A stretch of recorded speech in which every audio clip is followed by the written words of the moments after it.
സംസ്ഥാനത്ത് കാട് മൂടിക്കിടക്കുന്ന പറമ്പുകൾ വൃത്തിയാക്കുന്നതിന് ഉടമ തയ്യാറാകുന്നില്ലെങ്കിൽ തദ്ദേശ സ്വയംഭരണ സ്ഥാപനങ്ങൾ വൃത്തിയാക്കി ചെലവ് ഉടമയിൽ നിന്നും വഹിക്കും. ഇത് കർശനമായി നടപ്പിലാക്കുവാൻ നിർദ്ദേശം നൽകി കഴിഞ്ഞു.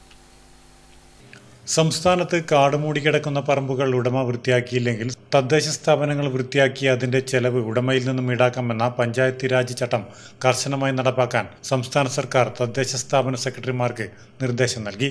സംസ്ഥാനത്തൊട്ടാകെ കാട് പിടിച്ച പറമ്പുകൾ വൃത്തിയാക്കി പൊതുജനങ്ങളുടെ സുരക്ഷയ്ക്കായി നടപടി സ്വീകരിക്കാൻ പറമ്പുകളുടെ ഉടമകൾക്കും കൈവശക്കാർക്കും നിർദ്ദേശം നൽകണമെന്ന് സർക്കാർ തദ്ദേശ ഭരണ സ്ഥാപനങ്ങൾക്ക് ഉത്തരവ് നൽകി കഴിഞ്ഞു. അയൽപ്പക്കത്തെ കാടുകയറി കിടന്ന പറമ്പിൽ നിന്നുള്ള പാമ്പ് കടിയേറ്റ് 2021 മാർച്ച് 24-ന് 3 വയസ്സുകാരനായ കുട്ടി മരിച്ചിരുന്നു.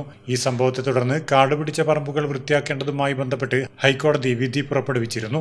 ഇതാണ് ഇപ്പോൾ സംസ്ഥാന സർക്കാർ കർശനമായി നടപ്പാക്കാനൊരുങ്ങുന്നത്.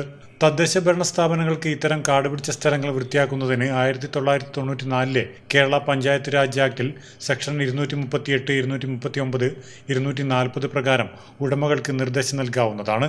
കാടുപിടിച്ച പറമ്പ് വ്യക്തിക്കോ കൃഷിക്കോ ആപത്തുണ്ടാക്കാൻ സാധ്യതയുണ്ടെന്ന് പഞ്ചായത്ത് കരുതുന്ന പക്ഷം ആ സ്വകാര്യ പറമ്പിലെ വൃക്ഷമോ ശാഖയോ മുറിച്ചു മാറ്റണമെന്നും കാട്ടുചെടികൾ, ഹാനികരമായ വൃക്ഷസസ്യാദികൾ, വിഷകരമായ ഇഴജന്തുക്കൾ, ഉപദ്രവകാരികളായ മൃഗങ്ങൾ എന്നിവ അയൽപ്പക്കത്തിന് ഉപദ്രവകരമായിട്ടുള്ളതാണെങ്കിൽ ഒഴിവാക്കുന്നതിന് നടപടി സ്വീകരിക്കണമെന്നും ആക്ടിൽ വ്യക്തമാക്കിയിട്ടുണ്ട്.